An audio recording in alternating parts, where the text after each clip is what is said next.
We're going to get started we're going to get started in a minute. We're already behind time, but most of our legislators are here. Feel free to grab your coffee and grab a seat.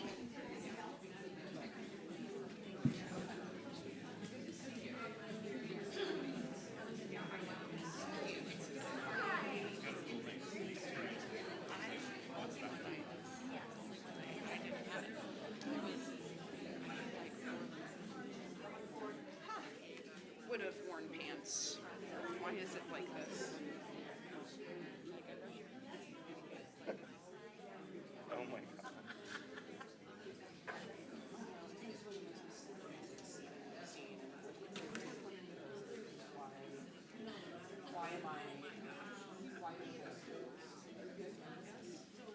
I sent a warning. I don't know if it might it's because we're the public library, so we don't have the stage, and then people were complaining that in part of it.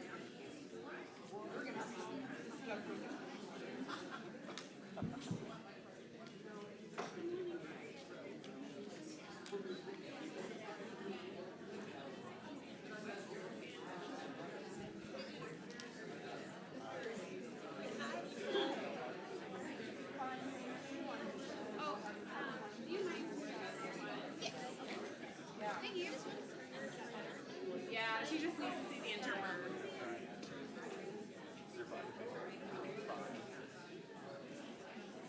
Oh, do you want her one more? Do you mind one more? Thank you. She says thank you very much. Right there.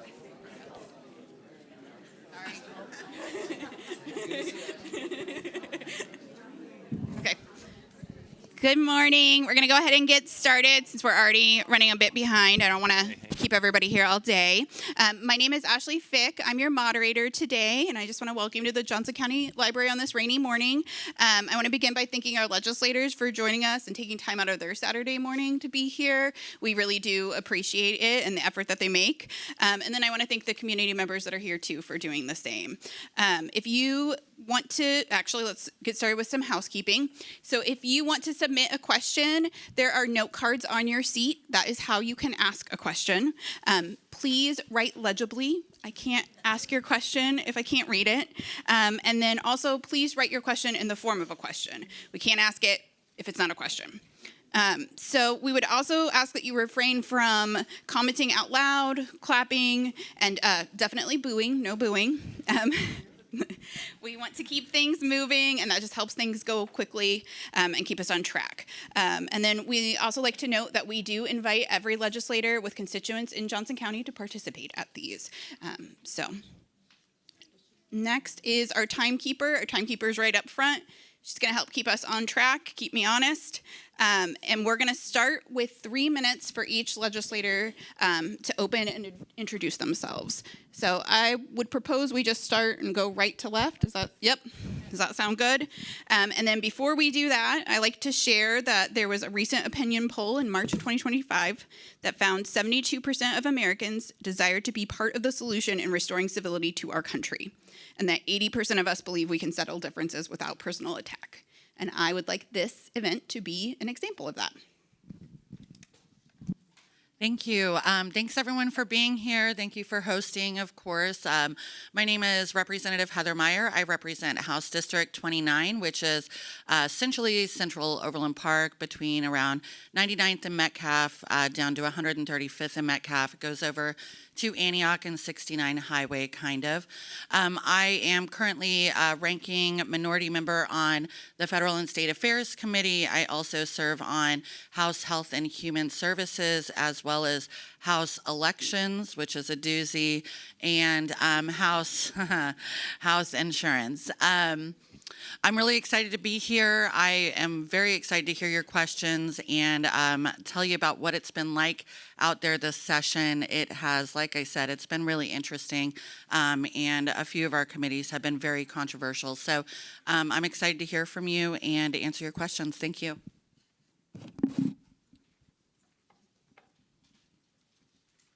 Sorry, it's tough to tell what these things are on. I don't usually need a microphone. I'm Representative Stephanie Sawyer Clayton. I represent the area from Metcalf to State Line, 83rd to 103rd, unless you are east of Mission, and then it is Somerset to 95th. I have been representing folks in that area for, this is my 14th legislative session, so I've seen a lot of weird stuff that can't be unseen. The committees that I serve on are Federal and State Affairs with Representative Meyer. I'm the ranking minority member on Commerce, Labor, and Economic Development, and I also serve on the Taxation Committee. I serve as vice chair of our only nonpartisan committee, or at least it's supposed to be, the Rules and Procedure Committee. So we don't talk a lot about parliamentary procedure, but I might talk about that this morning because we do have a lot of major issues that are going through where it causes a real chilling effect on a lot of the important legislation and amendments and discussions that need to go through. So grateful to being here, to you all for having me here today. Sorry, I didn't know that this was just a pants-only event, so sorry about the way that I'm dressed. I dress nice because I respect you guys, but my bad. Anyway, thanks for having me. We'll kind of get through this and looking forward to your questions. Good morning, everyone. I'm Representative Brandon Woodard. I represent the 108th District, which is parts of Lenexa, Olathe, and Overland Park. So 87th Street down to 127th Street between Renner's, the western border, and I go all the way over to I-35. And then there's a big old weird carve out. So I look like it should actually be District number 7 because it's the shape of the district. I am the House Minority Leader, and I'm surviving week 5 of the legislative session. And so as leader, you're typically not on committees, but when the last election happened, we lost 3 seats in the House and yet retained the same number of committee slots. And so I am the brand new member to the House Agriculture and Natural Resources Committee. As I told the folks on that committee when they introduced, AKA roasted me, that I spent every summer on my aunt's farm, but I was the pool boy, so I was excited to learn more from them. And so this session's really been a rocky one. The procedure and the rule book is out the window, apparently, according to leadership, and the pace is such that I think the only people, if you polled all 165 legislators, the only 2 people that like the pace and the procedure that we're following are the Senate President and Speaker of the House. So it's a doozy. Looking forward to your questions and happy to be here.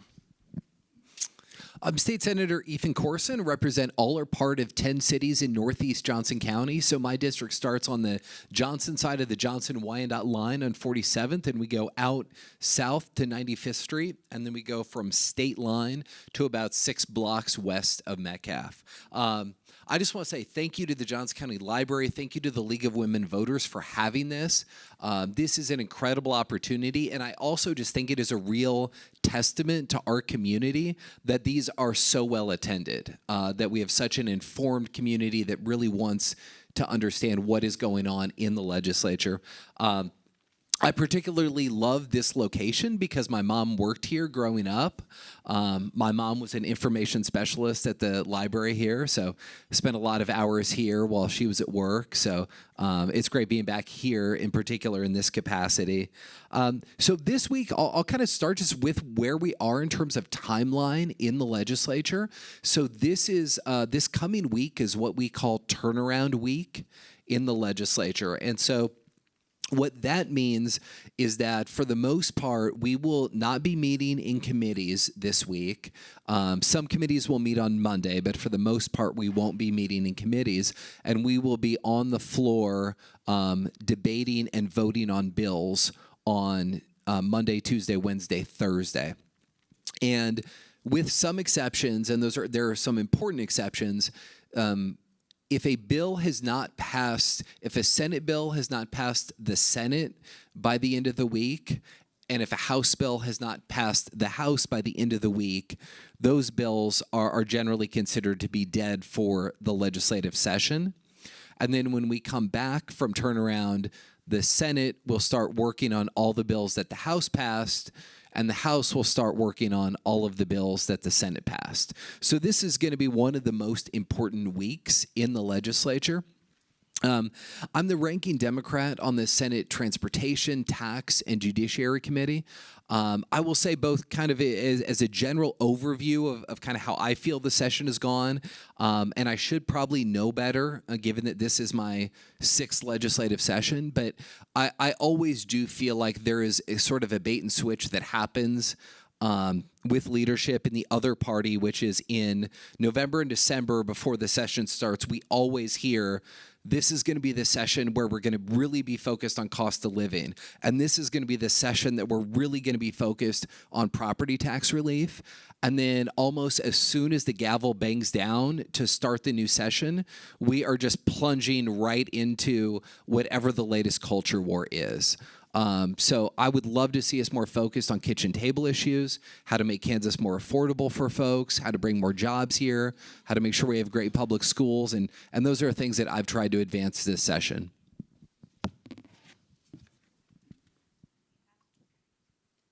First question, and I don't have any other questions, so I don't know if we're getting them in or they're getting backlogged. What step do you support for more affordable housing in Johnson County for public school employees and other critical first responders to work and live in the Johnson County area? I'm happy to answer that.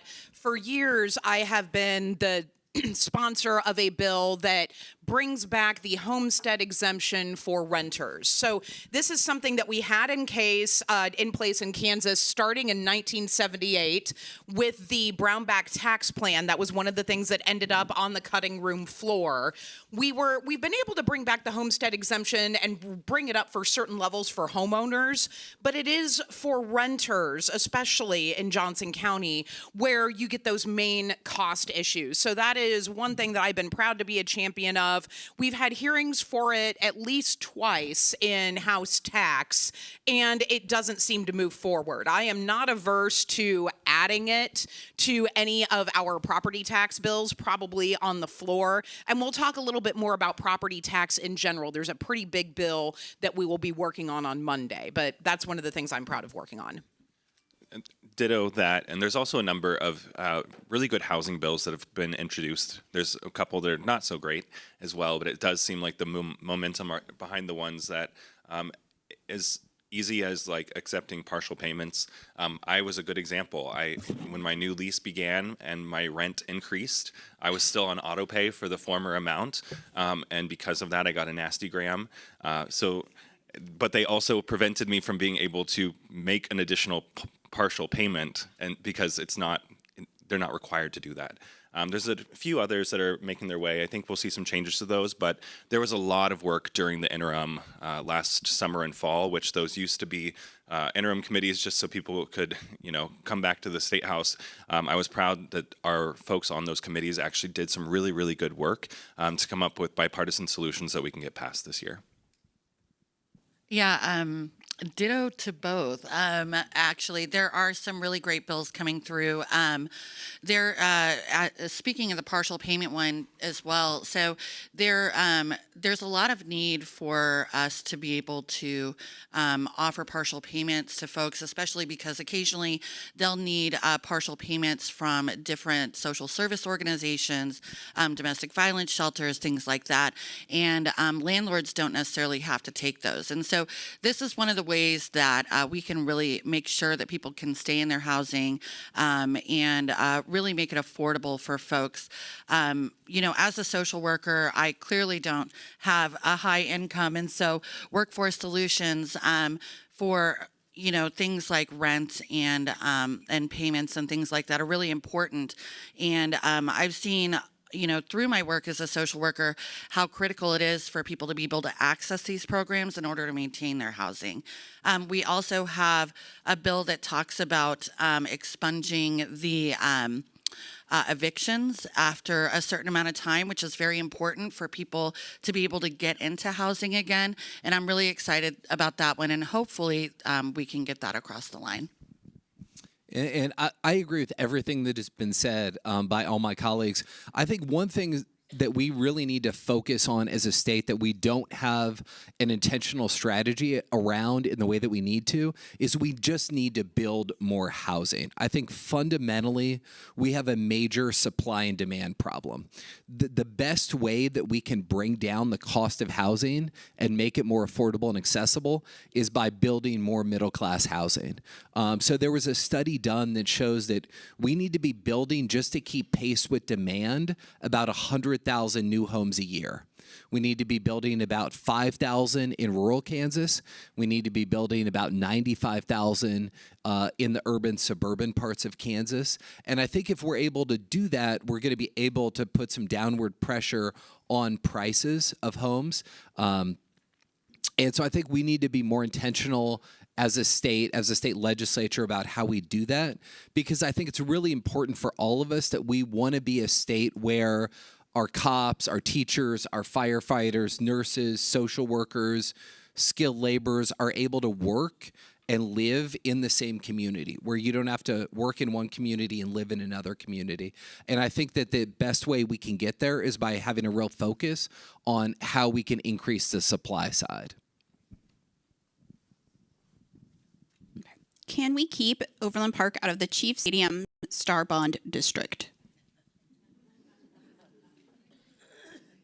That's for me. Okay, so I am the ranking minority member, I stated earlier, on the Commerce, Labor, and Economic Development Committee. And so the chief's situation has a lot of behind-the-scenes moving parts, because there was a vote that took place in the summer of 2024 where we took a vote to allow for the expansion of star bonds. I can't remember how everyone else up here voted. I voted yes because I put the trust in our governor and our commerce secretary to make a good deal. Now, as we've seen things coming through, there are a lot of the star bond districts, at least the maps that we have seen, look pretty big. Now, currently, at least based on what we know, I think it includes all of Wyandotte County, a huge chunk of, is it all of Lenexa or just all of Lenexa, all of Shawnee, and Olathe? Overland Park is not currently in it. Now, we have been told that the actual borders of the Star Bonds district will not be set until October. That will be after session is over, hopefully. So that's one of the problems, is that we as legislators do not know. Now, there was a Star Bonds bill that got voted out of the House Commerce Committee. It could be combined with a Sports Authority bill. So we will have at least one, maybe two more votes on potential Chiefs-related issues. But it is my understanding legislators will not be privy to how those Star Bond district borders, the finalized ones, look. We won't know that until October. Definitely let us know how you feel about that, though, because I'm curious to hear more. We're going to jump back to housing affordability. Zoning laws affect housing affordability and availability. Does the legislature have a way to change zoning laws?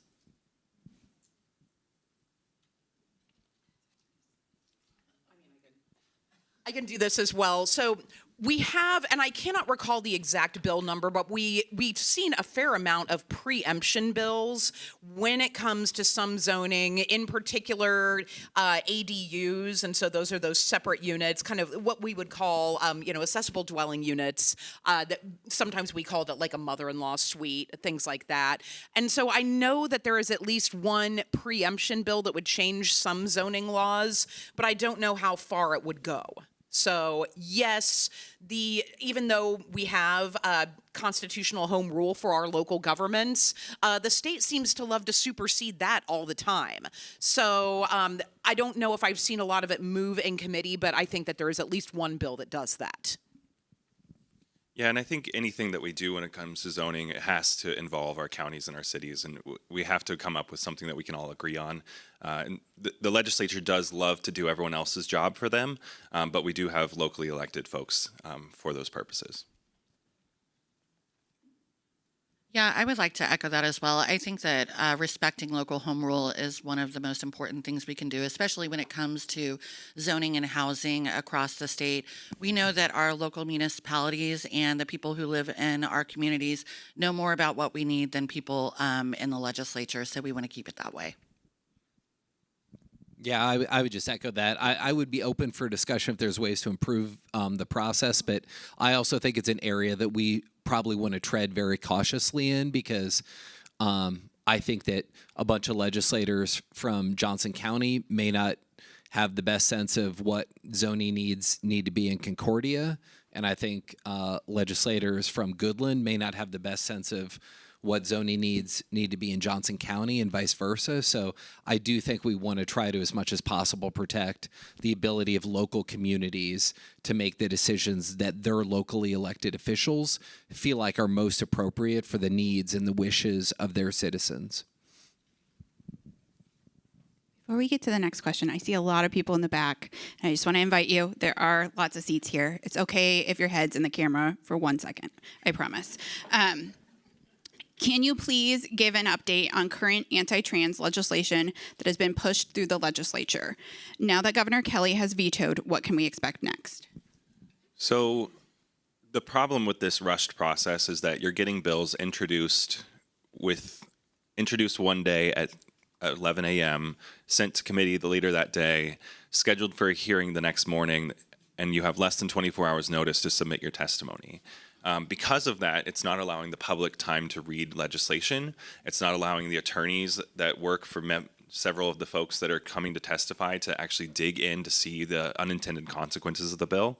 And so yesterday afternoon, Governor Kelly did veto Senate Bill 244, which started out as a bill because, once again, we're not apparently focused on affordable housing or making it more affordable to live in Kansas. We're focused on making sure that the 400 trans folks that have changed their driver's license have to be, their driver's license is invalidated and they have to get new ones that reflect the sex assigned at birth. That then fast forwarded to a huge balloon amendment that changed it to not only include that part of the legislation, but also look at private gendered spaces. So basically, AKA the bathroom bounty bill. The problem with the way it's written is that not only does it apply to restrooms that are multi-occupancy, but it also applies to your dorm rooms, to nursing homes. And so if there is a gendered shared nursing home space and you want to go see your grandma and you're a man, you cannot do that under the way the bill was written. If you are going to visit your sister in the dorm room, you would not be allowed in the dorm room. And so thankfully, Governor Kelly did veto that bill. We are actively working tirelessly over the weekend to see if there are 5 Republicans that are willing to sustain that. And the conversations we've had with them is that, look, we're going to oppose any additional bills, but you really got to go rewrite this in a way that's not going to impact people so negatively. It was so rushed that they forgot to include a severability clause, and so they had to add that to the floor because they know much of the bill is unconstitutional and will get struck down in court. Yeah, Brandon covered that in detail pretty well. But, you know, again, obviously I've been out there fighting for trans rights for a really long time. I think I'm pretty well known for that. And to echo that same sentiment, you know, we really haven't been able to get much legislation through that's actually going to help with kitchen table issues at all. And instead, we're focusing on attacking a minority of our population that is already vulnerable and feels marginalized. And these are not the kinds of things that we should be doing in the state legislature or across the state whatsoever. And it just drives home the fact that legislators are not really listening to the will and the needs of the people. And it's sad and it's terrifying, frankly. You know, there's a vendetta against a certain type of population for absolutely no reason. You know, I think that I personally have tried to educate other legislators from across the aisle about trans rights issues, you know, LGBTQ issues in general. And privately, they'll say, well, yes, we understand and we agree with you. But then publicly, they make these votes and they let this legislation through. And it's just a lack of backbone. Now, I'm not saying that it's all of them. But what I'm saying is that they really need to hear from people in the community who find this absolutely ridiculous and tell them, hey, grow a spine.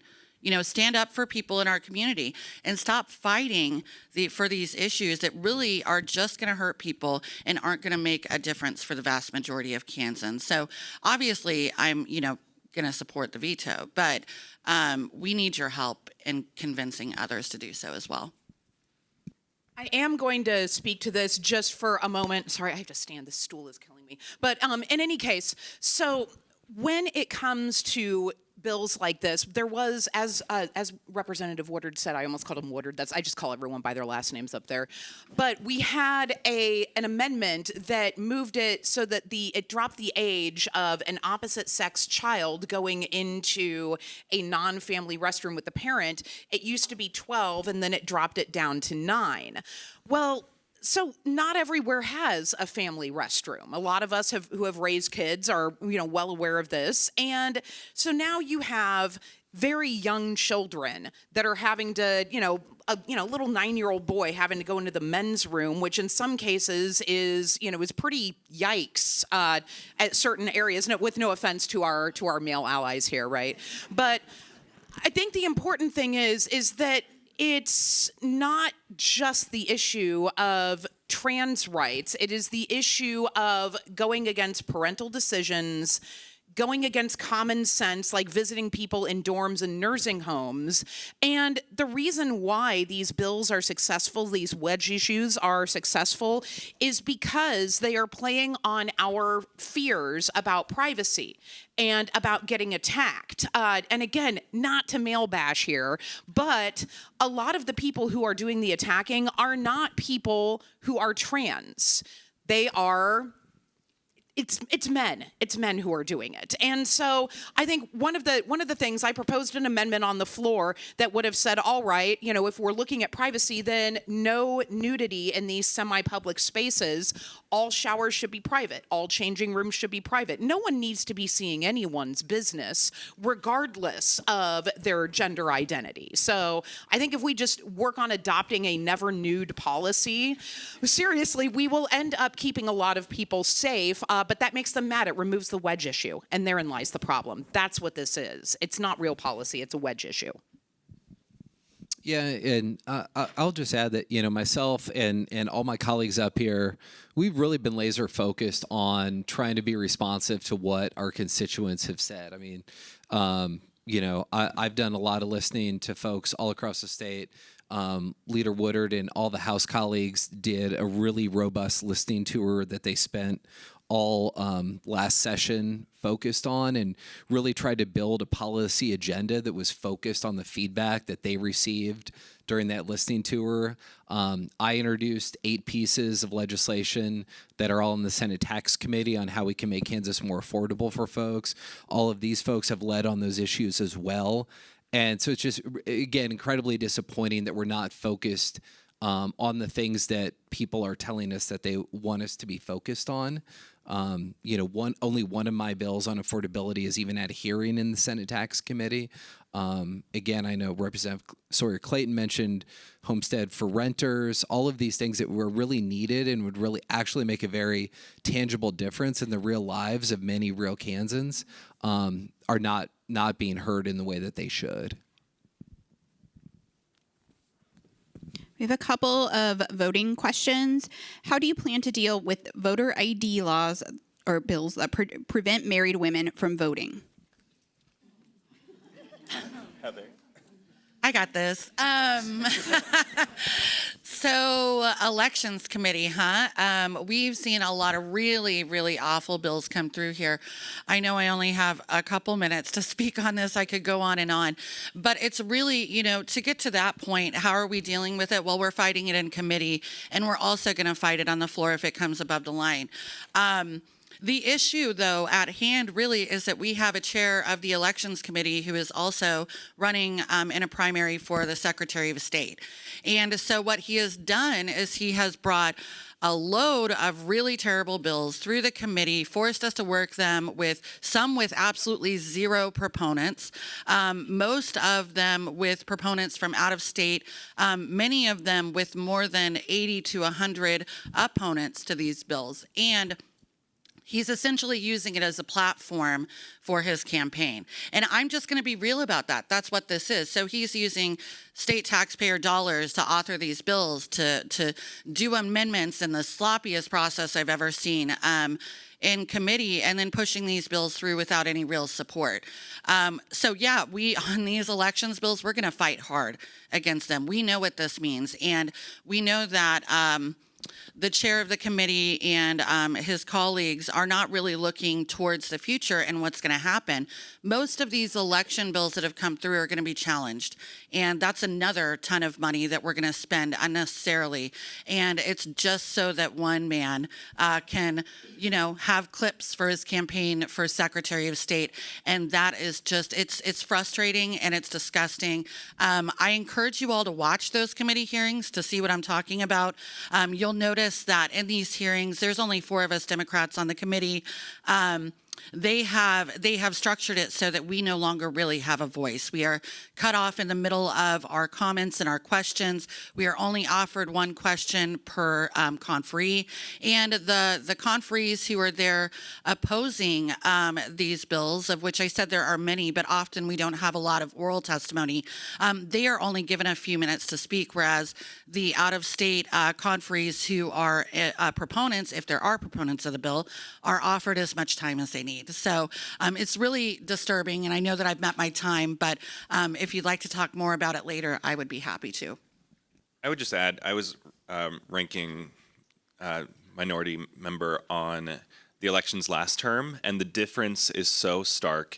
Chairman Proctor, while we adamantly disagree on so many issues, was very reasonable when it came to some of the most egregious elections bills. That being said, I want to commend our really badass fighters on the elections committee, truly, who are putting up with so much stuff.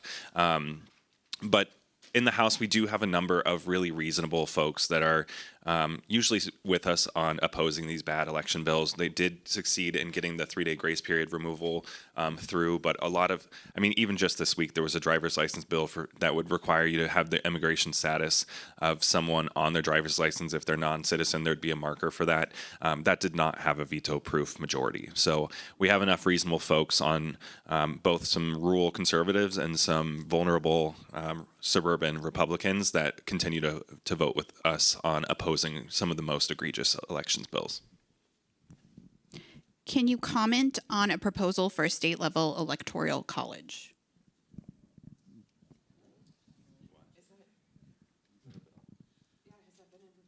Although, Yeah. I think part of the reason why a lot of us are not seeing a lot of these bills is that I saw a bill number that was 2,700. Yeah. So usually what happens in each biennium, the very first bill is Bill 2000. So now we're into the second year of our biennium. This is coming up so incredibly high that I think a lot of these bills are just being introduced sort of like a buzzsaw and are not necessarily seeing hearing, which my guess would be a state-level electoral college would be to take power away from Johnson County, which has all the money and all the people. Certainly people complain about this, and I say this on the floor so much that people laugh, but Johnson County, they don't like us, but they sure do like our money. There is a strong push to disenfranchise our part of the state, in particular the Kansas City area, because they do not understand why we elect, mostly pretty moderate candidates, regardless of what side of the aisle we're on. There is a history of us electing fiscally conservative, socially liberal, middle of the road, reasonable candidates. And the problem is, though, is that because of gerrymandering, you have a very red center, a very conservative center of control, of power, and you don't have a lot of political power in Johnson County. So that's why you see that push. I do thankfully think that because we are up to the turnaround deadline, unless that has been worked in Senate, Fed, and state, I doubt that it would come through. But I would strongly oppose that because one person, one vote, it is the purity of the situation. And a statewide electoral college, that's just being weak. So the people are located here, the money is located here. We're not asking to have more power, just the same equal power as the rest of the state. Yeah. Okay, please no shouting out or clapping. I absolutely agree with Representative Clayton here. And no, we have not worked a bill of that nature in Elections Committee. But again, we've had so many bills come through that we don't even, we can't even barely keep track of. I thought I heard whispers of this bill at some point. I don't know much about it. But I would agree completely with Representative Clayton. We do not need a state level electoral college. And I just want to know, it looks like it says HR to me, so House Resolution 5027 maybe, but that didn't seem right. I'm not sure if I'm reading It would right. need constitutional change, so that makes sense that it would be a House resolution. But I don't even know what committee it's in, and that's a good thing. It's a good thing that it's not on our radar, because a lot of times people just put in these bills and then they go nowhere. It's sad when it happens to us, but it doesn't seem to bother me at all when it happens to bad, harmful bills. And that would be the case. Again, if we notice any change as we go in further into the session, but again, I'm not about to let people try to disenfranchise Johnson County, not while there's breath in my body. Okay. The Trump administration is temporary, but global warming and species extinction is permanent and increasing. What legislation would you support that would reduce Kansas's greenhouse gas emissions? I wish Rishu or Lindsey Vaughn were here, because they are our experts, and that might seem like a cop-out, but the reality is the work that you're able to achieve and the work you're able to do is because of the committee assignments that you're on. Lindsey Vaughn is our, I think we're in her district right here. She is our ranking on water and has worked with this bipartisan coalition. And I'm going to use some of my time to tell a fun story. When she was going to run for office, I was like, Lindsay, you think anything west of Lawrence is Western Kansas. So we got in the car, we traveled all over the state to some of Marcy Penner's most recommended places, but from that, she's gone from that to now being the queen of water in Garden City and Dodge City and working with all the groundwater management districts. And so we've started some of the really important work on protecting the aquifer. We've passed bipartisan legislation to do so. There's much more that we have to do, including just funding the water plan, which is something that had not been done until the Governor Kelly administration. The other specific things that we could do would be dead on arrival if we introduce them. And so any approach to address changes in extreme weather and all of these things that we're doing and acknowledging climate change is really important, but it's going to have to be bipartisan. We're a weird state because we have wildfires and flooding and extreme weather, and we've seen an increase in tornadic activity. We're seeing, because of fracking, different earthquakes and things like that. And so it isn't a question of what we should do, it's how can we get it done. And we're seeing more and more folks on the other side of the aisle willing to address this issue alongside us. The Kansas City Metro is expecting hundreds of thousands of visitors to the World Cup. Some of these fans have different customs, like eating a late dinner.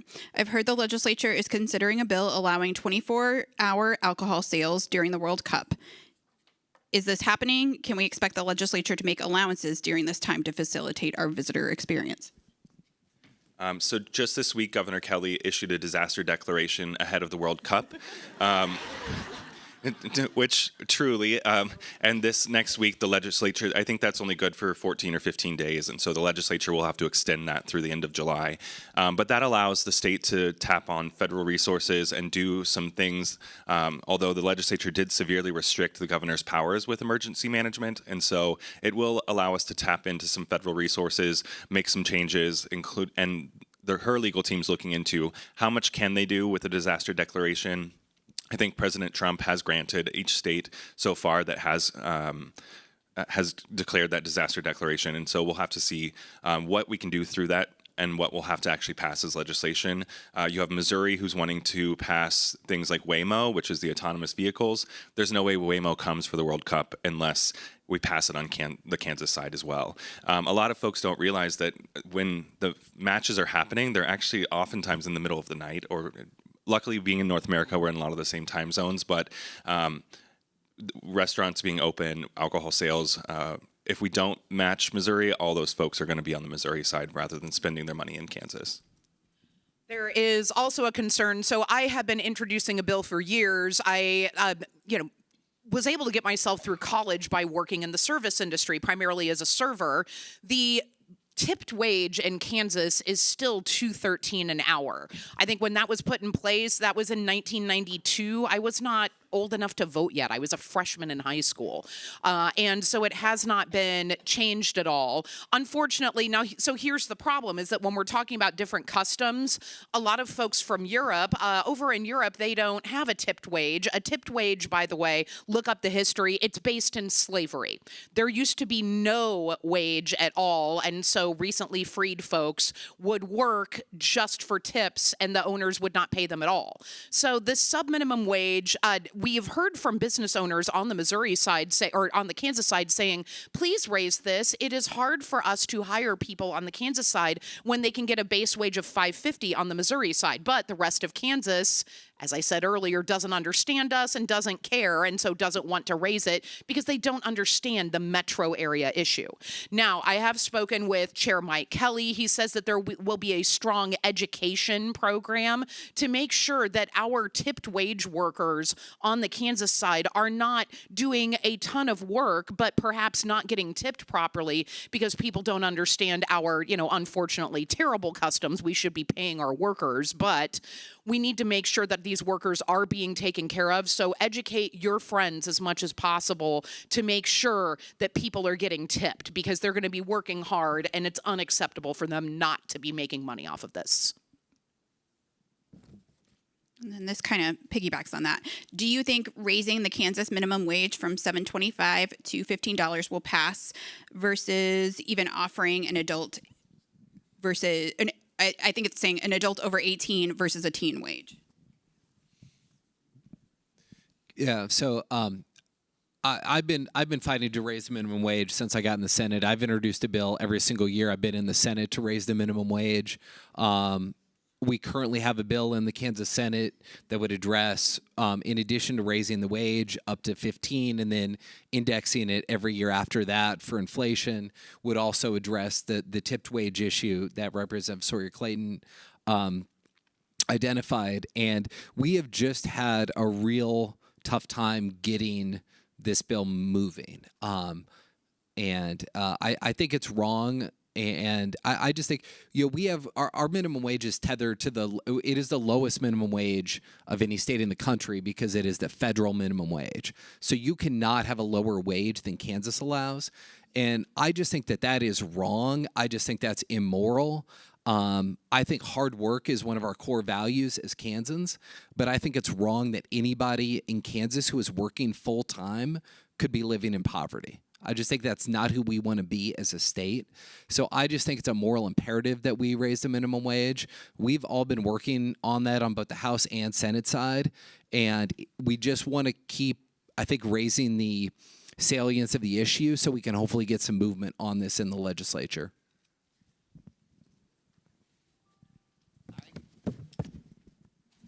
What changes can we expect to see in public transit and bus systems? So I touched on Waymo, and so that is, regardless of your feelings on it, is one of the things that we're going to have to look at. I think it's a little creepy to be in a car that no one's driving. I'm going to test it out on one of my trips. But I think it has been a regional approach to those bus systems to go from the airport. In Lenexa City Center, we're the first stop on the route. And so I'm excited to see all the Argentinians and the Dutch come into Lenexa City Center. But part of our World Cup proposal also required us to be able to contract, and I wish Julie Lorenz was here that was working on that, and her folks over at the World Cup, because it was something like 75,000 rideshare drivers that they had to contract with. And so I know they're taking a rideshare approach, a bus approach. You'll see a lot of those big bus shuttles going through the loop. And yet at the same time, we are the smallest host city of the world's largest event in the history of the World Cup. And so I do think it's going to be an adjustment for all of us. And while we had to have the ability for almost, up to 80,000 hotel rooms within 2.5-hour drive, that's just for the official part of the Cup. And so I think going back to the disaster declaration, you have cities in Johnson County that are, doing a patchwork of bans on short-term rentals, things like VRBO and Airbnb. And I think that part of the conversation you will see is temporarily allowing cities, preempting cities, which I don't like doing, but we do not have enough housing. And so allowing Kansans to be able to rent out their homes or their apartments is part of the ongoing discussions right now. Is there a bill regarding ICE's authority in Kansas? Yes, there are a few of them. But as happens, we can't really get any traction on them, unfortunately. There's a group of us that have been working behind the scenes for several months on crafting legislation to protect our immigrant communities and everyone else in our communities, frankly, from ICE, and requiring that they are held to the same standards as our police officers and other law enforcement agencies, including not being allowed to wear masks and things like that. Unfortunately, as things go out there, we just can't get any movement on this.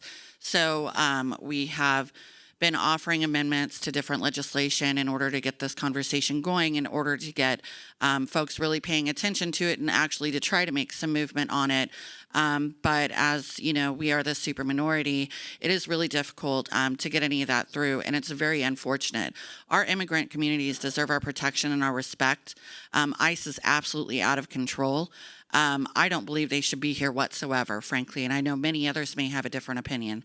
But the way in which they operate across the United States, as we've seen, they're basically just bounty hunters and vigilantes. And they need to stop murdering our people. They need to stop kidnapping our citizens. They need to stop hurting our children. They just need to stop. This is fascism right in front of our face. And we are trying our best to do something about it, but it is difficult at the state level. So I'm not trying to say, sweep it under the rug, we aren't going to get anything done. The thing is that we have to keep having these conversations and be brave enough to stand up for our immigrant community members and other non-citizens in our communities and our citizens. People are being taken just because of the color of their skin, just because of their accents, just because of their last name, and that is egregious, and it is disgusting, and it is anti-American, and we have to stop it. We are doing what we can. I know it's not enough. This breaks my heart every single day, but we're trying, and I want y'all to know that. What measures is the legislature taking to reduce gun violence in the state of Kansas, specifically firearms, suicides, and unintentional shootings?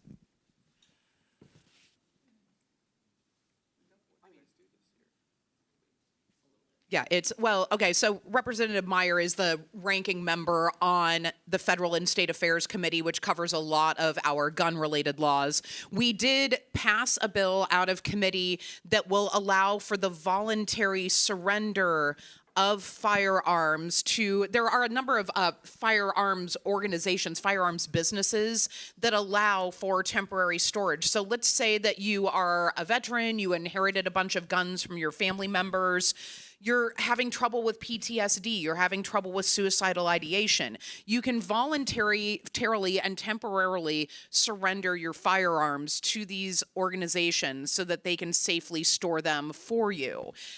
So that was, frankly, I was shocked that we were able to get movement on this, but this is an example of one bit of gun legislation that is actually positive, where we were able to get some real meaningful movement. I believe it'll probably go on the floor next week, but it passed out of committee with very little incident. And, things like safe storage laws, red flag laws, this is not that. It's not quite as good as that. But frankly, I have seen so much egregious gun violence or gun bills in my time that I'm grateful for what we can get. So it's nice to be able to tell you all about positive movement. Thank you for that, Representative Clayton. So it was really nice to see this get through committee, and without a huge fight about it either, without a huge battle. And I'm very hopeful for it. It's incrementalism isn't my favorite thing, but that's what we have to work with. And whatever we can do to protect people who are trying to relinquish their firearms temporarily so that they can protect themselves and their family members, and address their mental health concerns and their potential suicidal ideations is a step in the right direction. And it was very nice to see bipartisan support on this. I was surprised, but I am happy that we're actually getting something through. And we're going to loop back to an environmental question. Would you support replacing corn ethanol fields with solar power generation and ending E85? As the newbie on ag, this is something that if there was a bill that was going through the process, I'd love to learn more about the hearing and testimony. And I think oftentimes people think, we're the experts on all these things, and we're not, right? Every year, out of the 300 and something final action votes that we take, I'm probably the expert in the room on one of them. And so we do use those opportunities for hearings when they actually happen to be able to make informed decisions. And so I never running for a higher office, so we'll see. And I know ethanol is one of those issues that can be pretty divisive, and so I would definitely look into what that economic impact is and environmental impact of that bill would be. Can you give us an update on the special education funding and efforts to divert public dollars to private schools? So our appropriations members in the House were working overtime. Well, all of our committees are at this point. It was, what a chaotic week. But they were putting the budget together this week, and we will have it on the floor next week on Wednesday. And so I believe the Senate position is still no additional funding for special education. The House did have $10 million in it, which still takes us the wrong way. It doesn't get us closer to the 92% at all. But I do believe, if I'm remembering correctly, as I listened for several hours the last couple of days, that the House added an additional $10 million. So that's positive, and yet it's still not the the governor proposed $56 million, I think, which would get us closer, I think, to 70% of excess cost, not the 92%. And folks, I think, sometimes hear the other side say, our math is not mathing and whatever. The reality is, if we're not meeting this 92% obligation, whether it's the Fed's fault or the state's fault, that is places like Olathe that are diverting funds that should be going to special education, but are having to cut other programs to be able to meet the obligation and truly just meet the needs of our students. I would just say, I would recommend, if folks haven't read it yet, it was in the KC Star, right? It was an op-ed from all of the superintendents from all the Johnson County public schools. And if you haven't read that yet, I would encourage this audience to read it, to share it, because they do an excellent job of just laying out, just in very plain English, what it means in practical terms for these districts to not have been receiving over a number of years the reimbursements that they should have received for special education. And this is far from just a Johnson County issue. I mean, it was very important to hear from them, but I think that you could apply the same sentiment that they shared and the same challenges that they're facing, whether that's in Wichita, whether that's in Western Kansas. This is really a statewide issue, and that column really does a good job laying it out. So I would just encourage you to read it and share it with folks in your networks. I was going to add real quick, on Wednesday when we do the budget on the floor, you'll see several floor amendments offered to try to get us closer. They'll have their marching orders not to, but it's always interesting to see which Republicans do end up voting with us on that amendment. There are a few folks that do have kids that are in special education. You'll see them vote with us. You'll see some of the vulnerable suburban Republicans who see the election coming that will vote with us. And so we won't have enough to get to 63 to pass the amendment, but those will be roll called, and you'll be able to see how your members have voted. Can you tell us about the Supreme Court issue and voting for judges happening in August? Well, I'll keep it very simple. Vote no. We're very good at doing that. So there has been a long history of this. And in fact, we've kept this off the ballot. I think it came up in 2015. I was a Republican then. Republican Stephanie didn't like it either. So the reason why I do not like the idea of politicizing the elections of our Supreme Court justices is that our founding fathers intended for us to have these three branches of government, and the judiciary is designed to be above or different than anything legislative or executive, right? It is supposed to be beyond the impartial judging of things as opposed to political.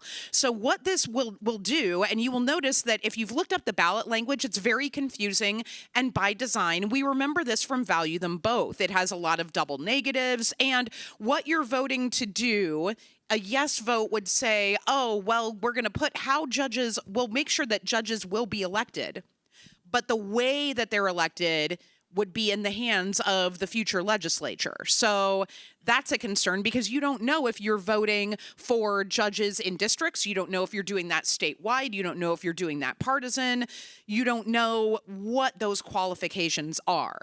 So currently, the system is very impartial and very pure, and that is the way that it should be. So that is the concern that we have. It'll be on your ballot. Vote no on August 4th, 2026. That's my best advice to you. We do not want our courts to be politicized. We need that purity kept in place. Yeah, I agree. I agree with all that.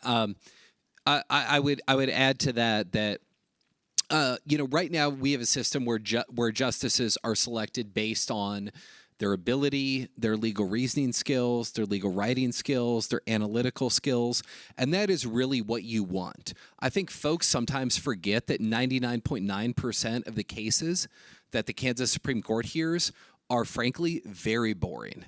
They are very highly technical cases about obscure areas of law, and what you really want is the best legal minds in the state applying their ability to that. We have had a very strong Supreme Court of justices appointed by governors of both parties over a number of years. I think that we do not want to have justices who are running as members of a particular political party. I think that is going to call into question, and maybe unfairly, but their ability to be impartial in certain number of the cases that will appear before them. I also think that is anti-rural. We have for a number of years had some of our, I wouldn't say best, but I would say some of our most prominent and highly skilled justices have come from rural areas of Kansas. I think it's important that we have that perspective on the court. If you have a system where it's going to come down to who can raise the most money, you are going to have just a bunch of wealthy attorneys from Johnson County and Wichita on the court. And I don't think that serves the state as a whole very well.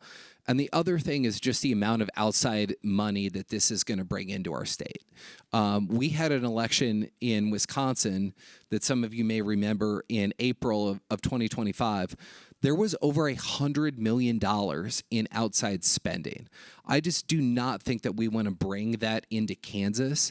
I think we have a good system. We don't need Elon Musk or George Soros or anybody from outside of Kansas trying to buy our justices.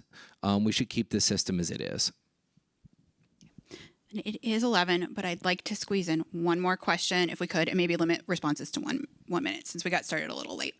We have a couple questions about turnaround. So what is the most important bill in the greatest danger of not surviving turnaround? And then a similar question, what critical bills can we help advocate for or against as the legislature goes into turnaround week? And what is the best approach? Is it call? Is it email?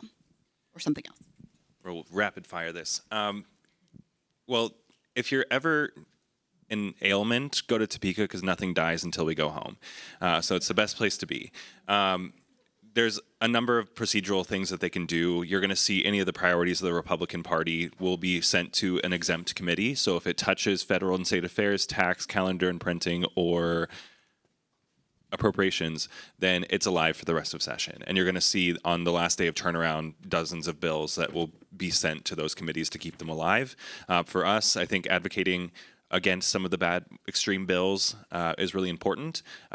The question of should you call or should you email? While we're in session, we have office assistants that are answering the phones and taking down those messages and passing those along to us in whatever format the legislator prefers. If you're emailing it, that is going directly to your legislator. So I would say during session, the best thing is to call and leave a message with very nice people who probably agree with you, but they're taking the phone call on behalf of a member that maybe not doesn't agree with you. So while we're in session, do that because it's going to make sure they get it. Right now, we're getting hundreds of emails a day, so I don't want your email to get buried and lost. Outside of session, call, text, email. All right, I would say that the issue that I am watching the most is the property tax issue, because I hear from people from all political stripes from all areas in my legislative district that they are facing major cost issues with property taxes. Very, prohibitive in that regard.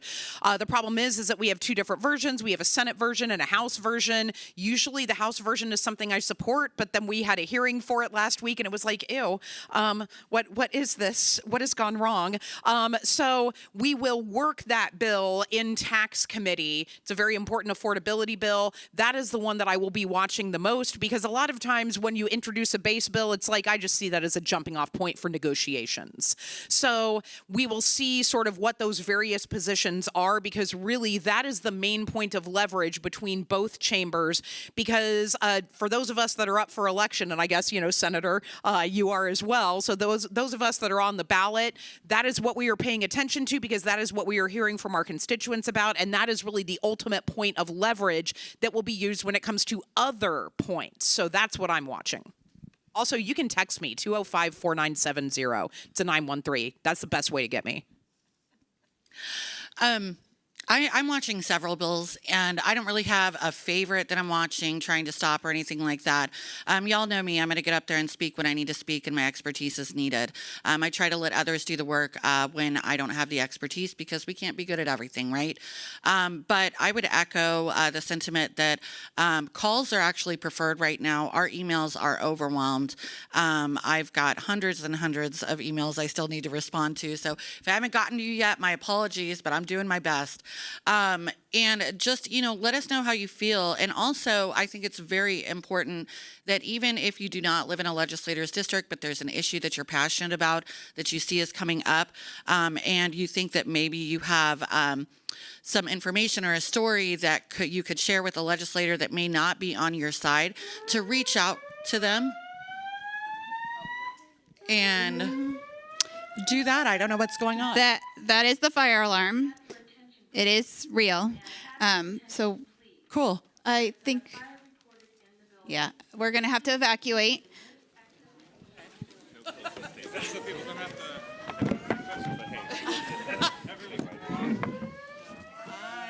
We can go out that door. That's the closest door.